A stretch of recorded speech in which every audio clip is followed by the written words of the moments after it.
Welcome in.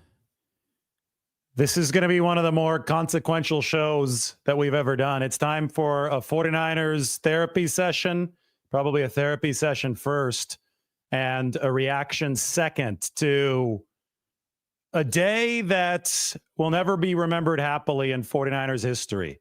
That's how I opened my article up on the San Francisco Standard. Regardless of what happens moving forward, even if the 49ers quickly follow this with several massive victories and even that elusive sixth Super Bowl title, March 10th is not going to be a happy day in franchise history. At best, it's going to be an emblem of the ruthless business side of the NFL, which is obviously a part of the sport.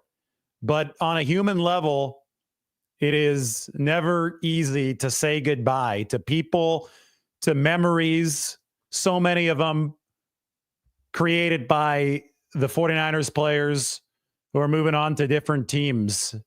And the news of that became official today. Dre Greenlaw with his stop on Jacob Hollister in 2019 at Seattle, a massive moment in 49ers history. Talanoa Hufanga delivering in short sleeves and negative 10-degree weather at Green Bay, the scoop and the score to beat the Green Bay Packers in the wild card round. And the most recent news to close today, Kyle Juszczyk will be released by the 49ers, and he'll be headed to another team. At age 33, he wants to continue playing. And I think that we all remember this. Juszczyk flattening Minkah Fitzpatrick. This is week 3 of the 2019 season. A magical 2019 season for the 49ers when they beat the Pittsburgh Steelers. So today marks a ceremonious or an unceremonious end to an era of 49ers football. And, I could write about strategy all that I want. And I did write about the strategy. The article of the San Francisco Standard is up on the screen right now, and it's available in the description of the YouTube video. It's also available up on X. I was able to post it there. And we could talk about strategy until the cows come home, but sometimes the nostalgia is still flowing too hard, and you're not really ready to talk about the hope moving forward. I could understand this from a fan's perspective because everything is a little bit too fresh. I think that this line or a couple paragraphs summarizes it as best as I can. It's a state of limbo that's emblematic of what the 49ers are as a franchise after this callous day of attrition. Memories of the past, like Juszczyk's flattening of a hapless Pittsburgh safety, that was Minkah Fitzpatrick in 2019, or Greenlaw's epic stand at the goal line in Seattle to close that season, have flooded back, but not in a particularly happy way, at least not yet. The separation is too fresh, the nostalgia is too strong, and any relieving sense of renewal hasn't yet arrived.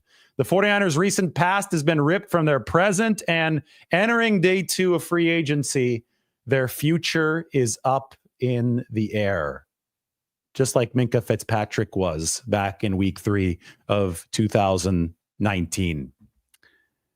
And I think the ending there, and again, go and read it. I hope you have time to sit down and read my article. I put a lot into it up on the San Francisco Standard. I had to take my time, put the right words to the moment, because this is obviously a very consequential moment. It's a turning of the page for the 49ers. And we can talk about the ruthlessness of it and the necessity of it and the plan moving forward. But again, we can't get to that point until we acknowledge the emotion of it, right? And the past 8 seasons just come flooding back. Kyle Juszczyk was the longest tenured 49er. So when Kyle Shanahan and John Lynch came aboard looking much younger than they do right now, it has been, the ups and downs have been wild over the course of the past nearly decade at this point. When they first came aboard, though, around January of 2017, February 2017,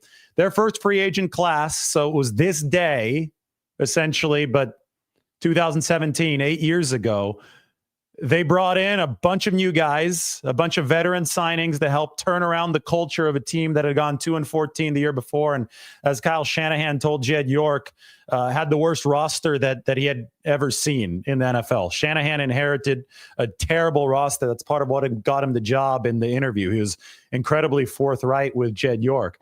And Kyle Juszczyk was up on that stage. I started covering the 49ers in 2017. That right behind me is when the YouTube channel started, 2021, the Frank Gore jersey. But 2017 is when I first started covering this team.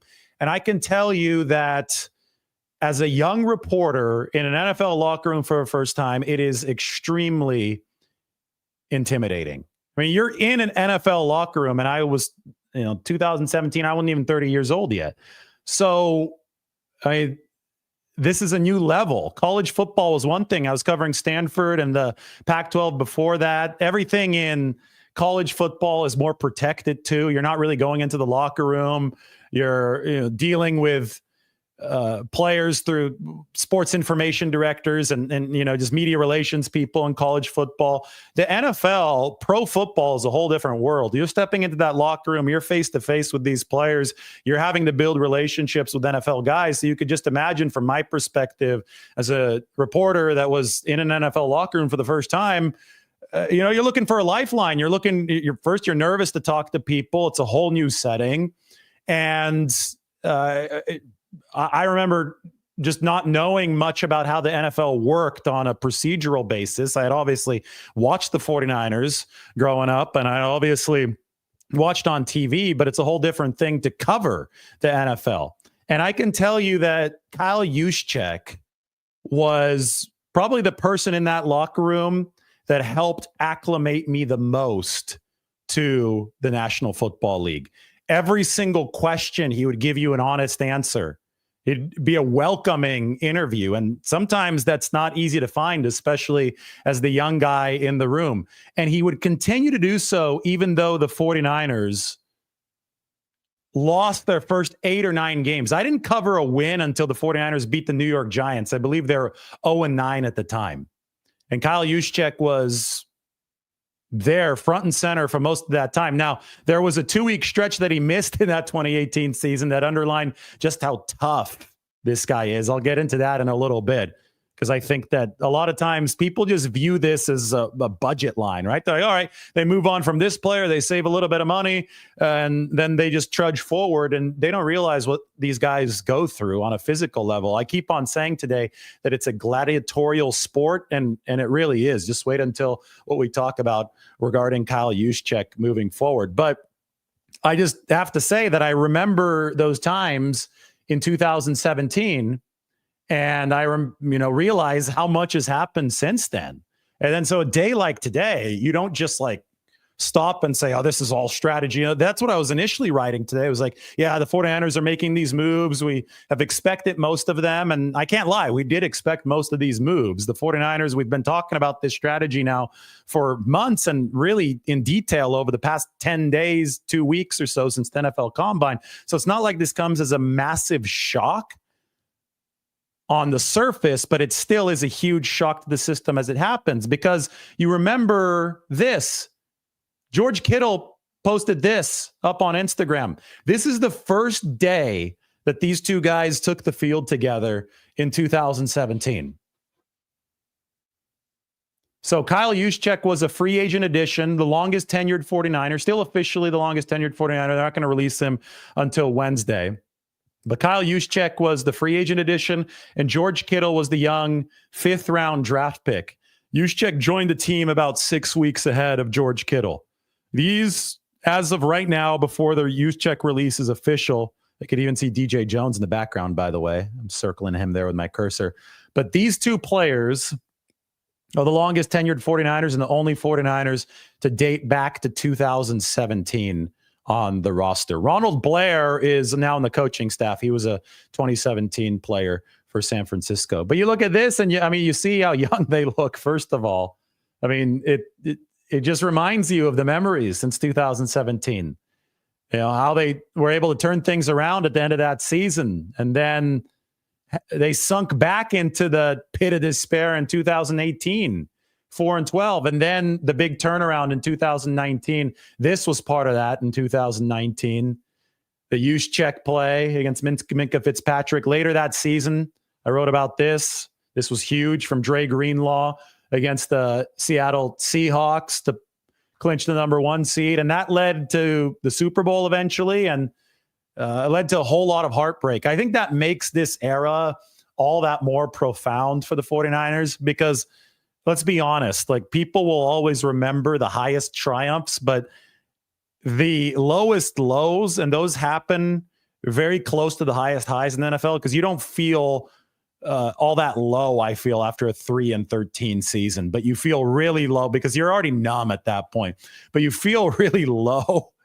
I could speak for fans. I think you could tell me if I'm right or wrong here. You feel really low after an NFC championship game loss or a Super Bowl loss, right? Like that is the worst feeling in the world. It's like you got your heart ripped out of your chest and, feels like your gut is completely empty. You're dry heaving. It's terrible. As a sports fan, losing a massive game is the most painful feeling that there is. It's worse than mediocrity. It's worse than being downright terrible. I mean, every competitor will tell you that it's worth it to go through that pain because you'd rather compete at the highest level, but it is still much more visceral when you lose that massive game. And the 49ers lost Super Bowl 54 in 2019.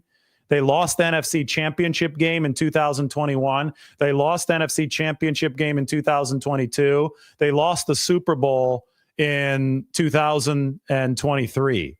So there have been so many of these visceral moments, that followed the elation of winning the NFC Championship in 2019. This Dre Greenlaw play against the Seattle Seahawks in 2019. The 2021 wins against the Rams and then against the Cowboys and then against the Packers.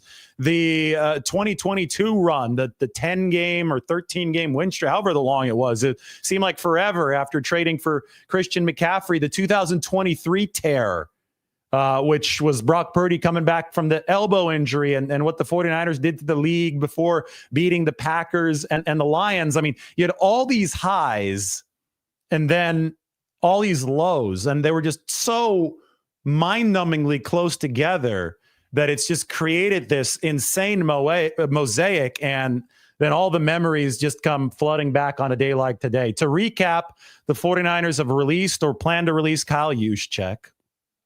The 49ers are moving on from Dre Greenlaw. They did not outbid Denver. 3 years, $35 million for Dre Greenlaw with the Denver Broncos. Talanoa Hufanga, an All-Pro, is also heading to the Denver Broncos. So he joins the guy in the background of this photo right here. Just happens to be a nice little cameo for DJ Jones, who was re-signed with Denver. That's an old friend of the 49ers, hasn't been around since 2021. Charvarius Ward, big part of the 49ers locker room, came in to fix the pass defense in 2022. He's headed to the Colts. He's going to be the 7th highest paid cornerback in football. Aaron Banks, great guy in the locker room. He's leaving to a big offensive line deal with the Green Bay Packers. $77 million for Aaron Banks, $19.2 million per year. As I go through all of these monetary numbers, everything makes, again, complete sense from a business perspective. But it's more than just business because we're dealing with humans, obviously dealing with fans who are emotionally attached to this. And right now, this is definitely one of those days that just will never be looked at as a happy day, even if it leads to really good 49ers results moving forward. Now, the business bright side of this, and this is the ruthless approach the 49ers have to take. This guy took this approach as well. I just happen to have this book laying here. I saw it. Bill Walsh, he would always try to release a player a year too early rather than a year too late. He tried not to form bonds that were too close with his players because he knew that ultimately in this league, it's a young man's game. You're going to have to turn the page and move forward. Now, that was before the salary cap was a thing.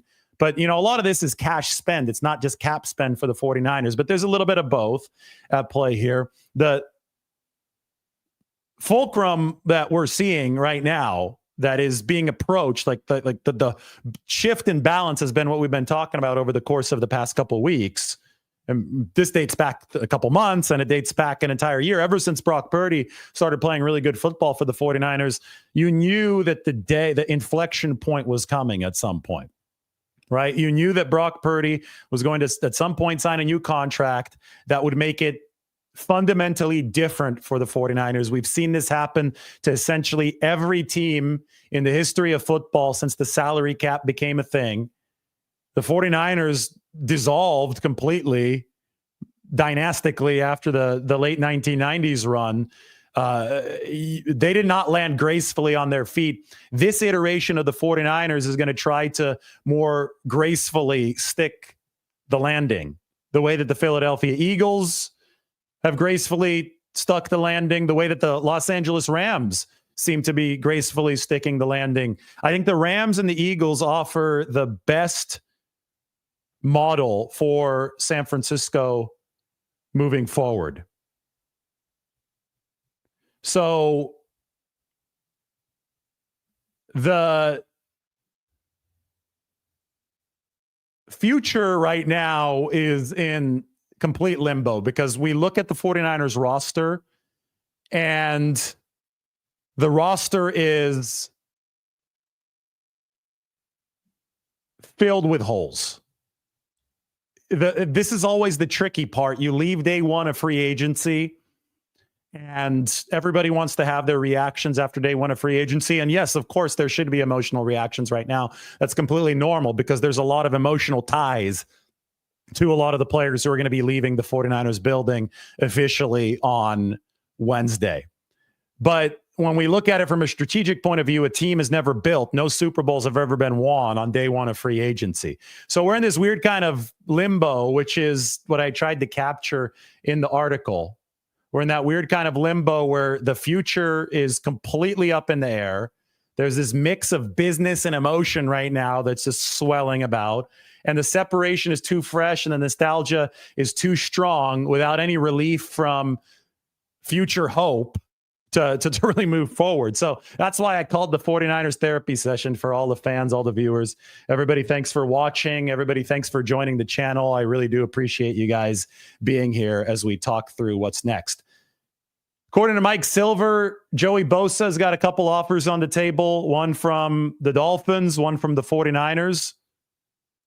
That is going to be the next part of this saga. Will Joey Bosa join his brother, become teammates with Nick Bosa for the first time since their days at St. Thomas Aquinas High School in Fort Lauderdale? Or is Joey Bosa going to stay closer to home in Florida? We knew that this offseason was going to be fascinating. Now it's actually hitting.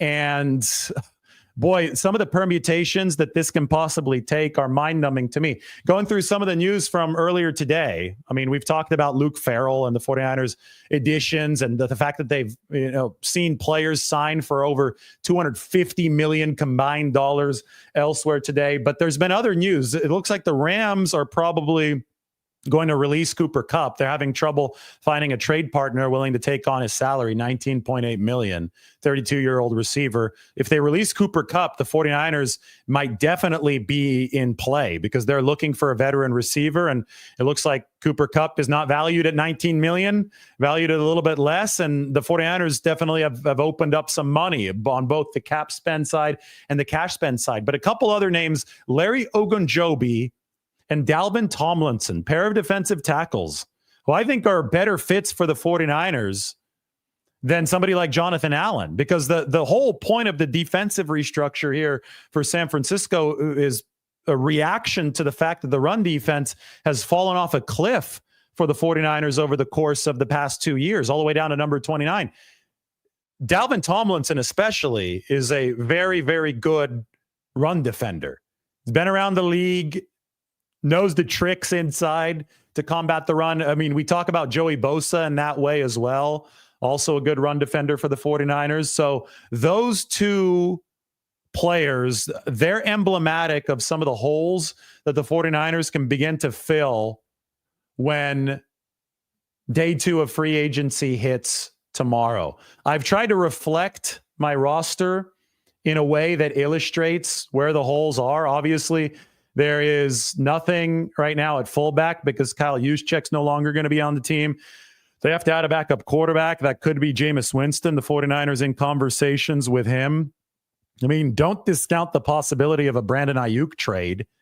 If the 49ers are truly cleaning house for full cost efficiency, they did leave an out in Brandon Ayuk's contract to trade him. The problem is he tore his ACL, so it's going to be a little bit harder to utilize that out.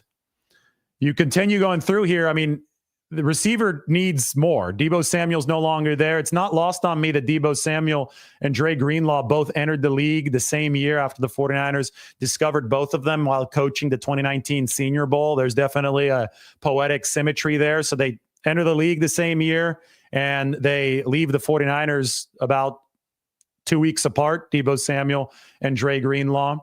We go back to the roster and we see tight end has added Luke Farrell. So that's a position where the 49ers don't need to add imminently. But offensive line, I think that the goal is to add an offensive tackle in this offseason. The draft would be a dream for the 49ers if they could find somebody like Armand Membu, but the chances that he drops down to 11 probably aren't too high. You've seen what offensive tackles are going for on the open market, though. You're seeing what guards are going for on the open market. I mean, Aaron Banks, what, $19.2 million? The 49ers are replacing him with Ben Barch, who played better than Aaron Banks in very limited time last year. They'll be replacing him with Ben Barch in all likelihood at about a 19th of the cost, maybe an 18th of the cost, $1.2 million for Ben Barch. But they decided not to go after Drew Dahlman. Apparently they like Jake Brendel. Maybe they're going to let Matt Hennessy compete with him. That's obviously a move that I've questioned in the past, but nothing on the offensive line front from the 49ers today. Another holes at defensive tackle. I think Dalvin Tomlinson, Larry Ogunjobi would look really good filling this hole. We'll see what they do with Jordan Elliott. We know the 49ers are planning to release Malik Collins. That's what's created this hole. They're trying to get better run defenders on this defense.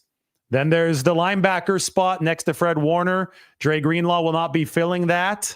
Is D. Winters going to slide into it, or the 49ers going to add another player? And then we look at the defensive backfield. Yes, they added Trey Tomlinson. Maybe Trey will be in that nickelback spot. Maybe they could leave Diamante Lenore on the outside, but I'm not sure yet. I'm leaving Trey Tomlinson as a reserve after they claimed him off waivers from the Rams. I haven't yet slotted him into the 49ers nickelback spot. Somebody let me know that Deebo Samuel's still a kick returner here. I'm going to remove Deebo Samuel as a kick returner. We could just put Ricky Pearsall or somebody back there instead. That was a mistake on my part. Maybe Jacob not Jacob Cowing. I don't know. We'll see how the 49ers build their roster, but I've just removed the last link to Deebo Samuel on there. That's a look for you guys inside the roster and how the 49ers must reconstruct it moving forward.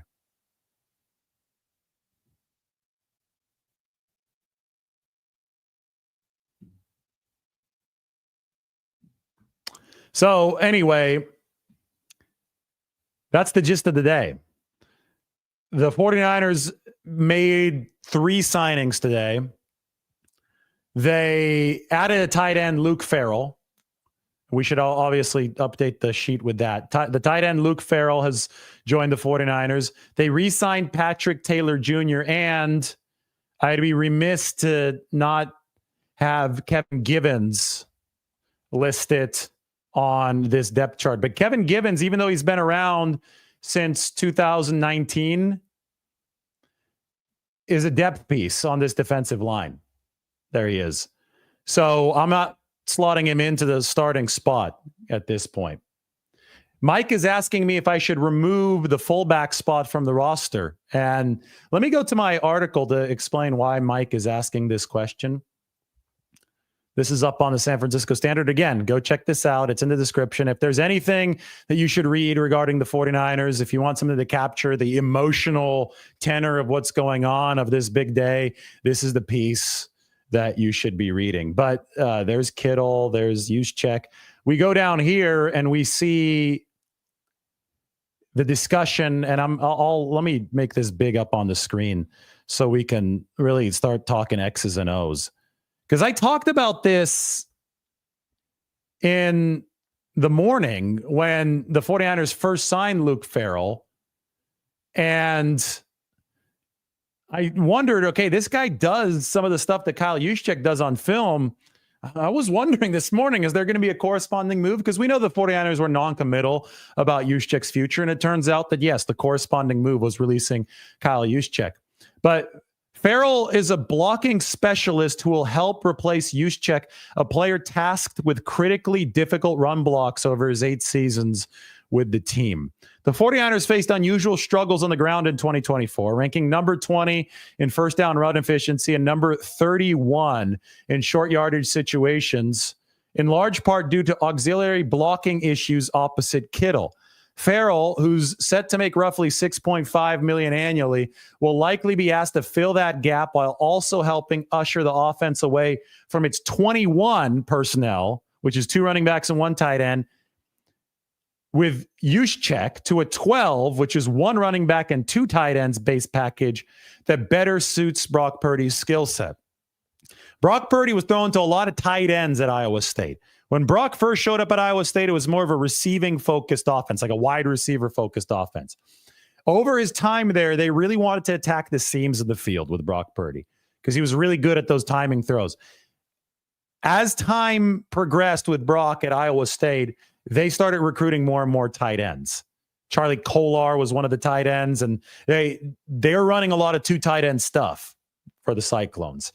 The 49ers have not really been comfortable running a whole lot of 2 tight end stuff because they haven't had the second tight end to do it alongside George Kittle. They've tried. They went through the draft. There was a year they drafted both Cam Latu and Braden Willis, and it didn't work. Like, they didn't get the production that they needed to. I know that Willis is still around, but they haven't gotten the pop that they need to be comfortable running a lot of these 2 tight end sets. So Juszczyk, while he's been on the team, has been somewhat of a Swiss Army knife. He's all over the field.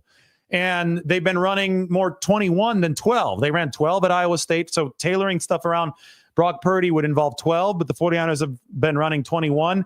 Now that you are able to turn the page with this addition to Luke Farrell, you're much more capable of running 12, but I think that the 49ers will try to have their cake and eat it too by asking Luke Farrell to do some of the stuff that Kyle Juszczyk did. And that's going to be really hard. That's a tough ask, but they think that Luke Farrell could do it. So he is 6'5".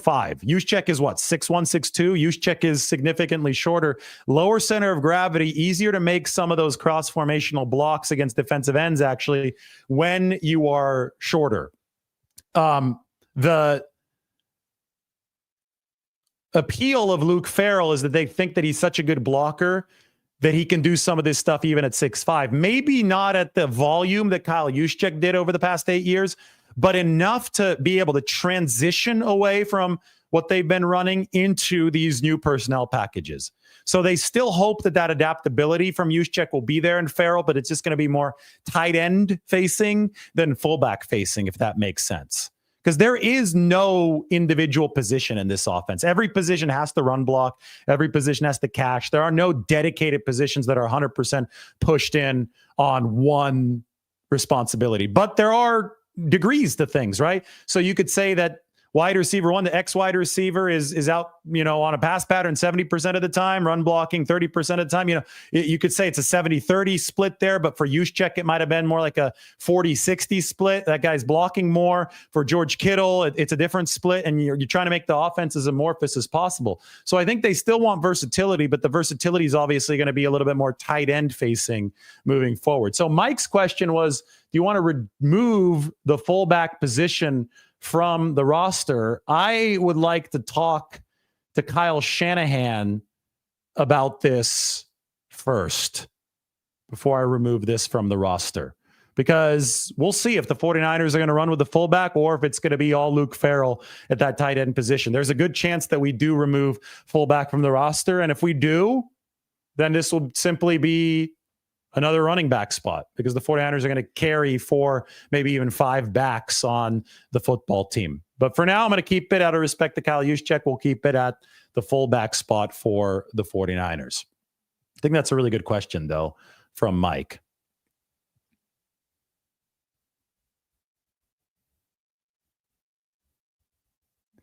Do I think that releasing Juszczyk might be an opportunity to draft Tyler Warren? Well, not really, since they just signed Luke Farrell to significant money.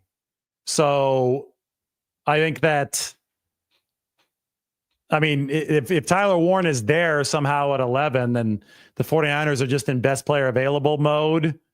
I mean, maybe, but and then you would think that Farrell goes into the Juszczyk role. I don't know how that would work. I think that the 49ers made this move thinking that first round pick is going either toward an offensive tackle or a defensive player. So defense being the most likely because it's hard to find an offensive tackle slipping down to number 11. So I don't think that a Tyler Warren change here for the 49ers is particularly likely.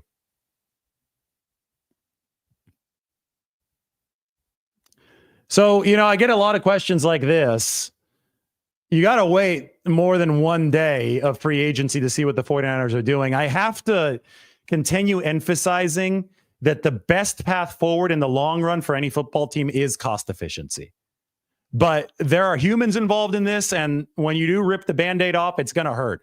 But you don't have any idea how the 49ers are going to be constructing this moving forward. At least you don't have a detailed idea of that. So, I mean, there's a very good chance the offense is better next year. If they're going to be stronger in 12 personnel, if they can find a receiver and a tight end here who's a bigger part of what they're doing in the auxiliary blocking game. I know we talk about the fact that the 49ers were number 20 in first down run efficiency. They're number 31 in third and short efficiency last year. I mean, this team had a lot of problems running the football. There's a good chance they can be better offensively next year. It just depends on how they construct teams. And there really is nowhere to go but up defensively. They finished number 29 against the run, number 26 overall defensively. So running it back was not an option. If you run it back with how bad they were defensively last year, even if you're healthy, the foundation was rotted of the defense. They needed defensively, they needed to turn this over, and that's what they've decided to do. Cost efficiency is the right way to do it because the performance wasn't even good when you poured all the money into it last year. But a lot of people are sitting and stewing in the 2021, 2022, 2023 nostalgia and acting like pouring more money into the problem is just going to make the 49ers suddenly better in 2025, where I think 2024 made it clear that the returns were already diminishing for the 49ers. So they have to be ruthless with their efficiency moving forward. They have to be ruthless with the reset moving forward. You rip the Band-Aid off. That's how you do things. That's how this guy did things.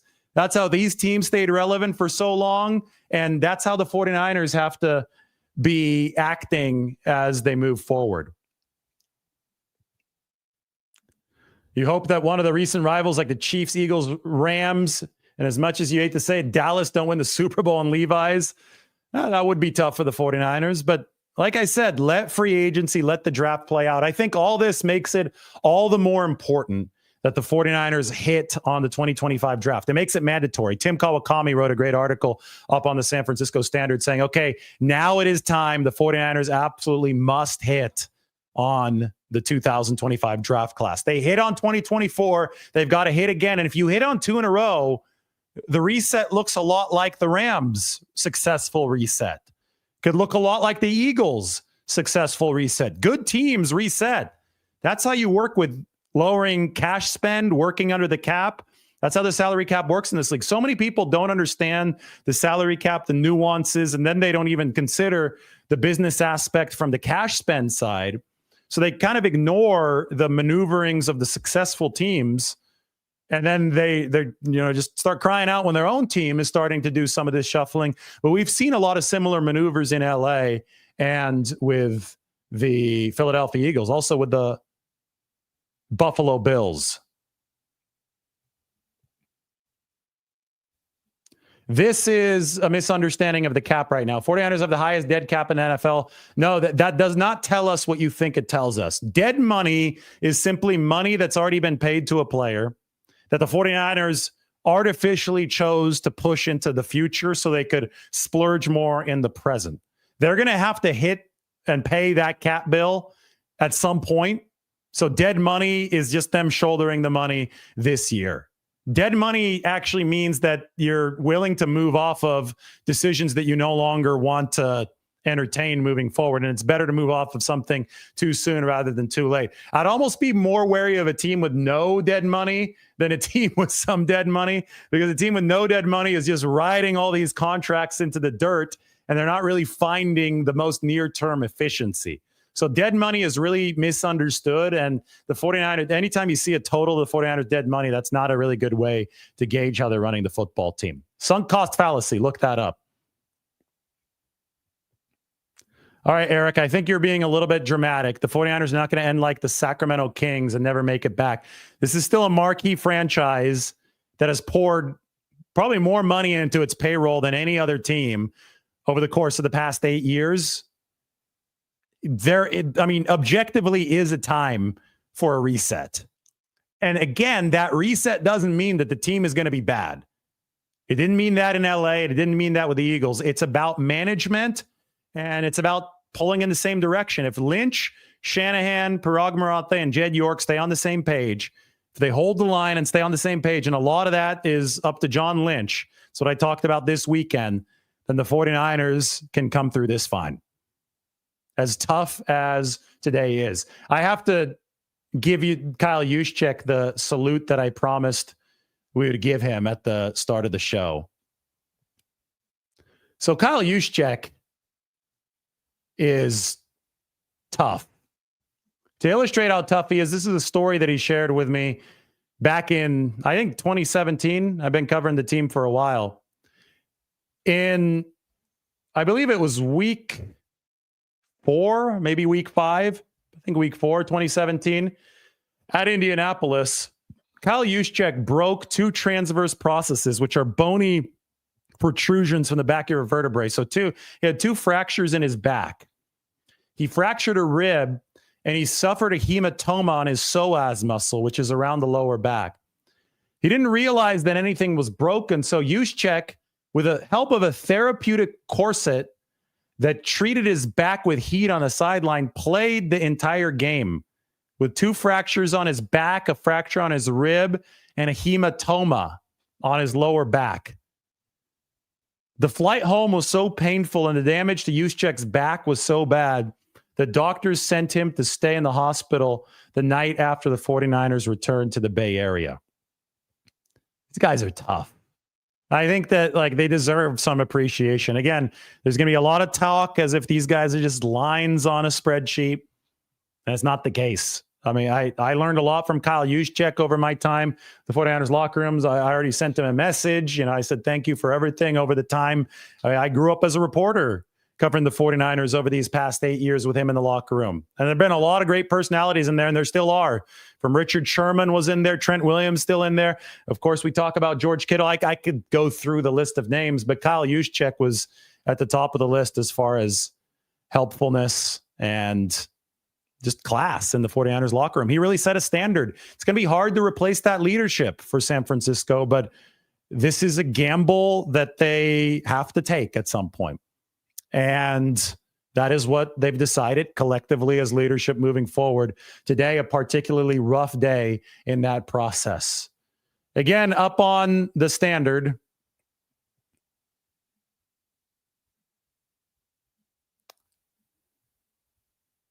Regardless of what happens moving forward, even if the future is quickly filled with massive wins and that elusive 6th Super Bowl trophy, March 10th will not be remembered as a cheerful day in 49ers history. The franchise, dead set on its ruthless efficiency reset, has parted ways with several of its fixtures that included fullback Kyle Juszczyk, the longest tenured 49er, and similarly beloved linebacker Dre Greenlaw. We'll finish where we started with that photo and here.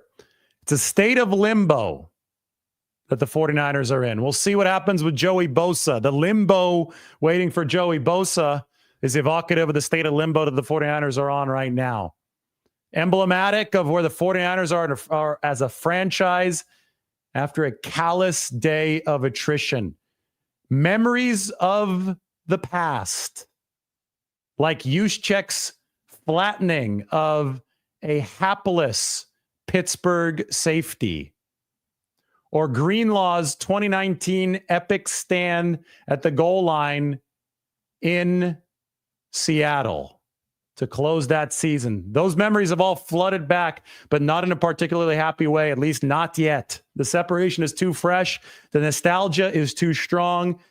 And any relieving sense of renewal has not yet arrived. The 49ers' recent past has been ripped from their present, and entering day 2 of free agency, their future is up in the air. Everybody have a good night. I appreciate you guys joining. Thanks for this round of 49ers reaction and 49ers therapy for you. We'll be back at it for day 2 of free agency tomorrow as the 49ers, after stripping this down to the studs, attempt the retooling process.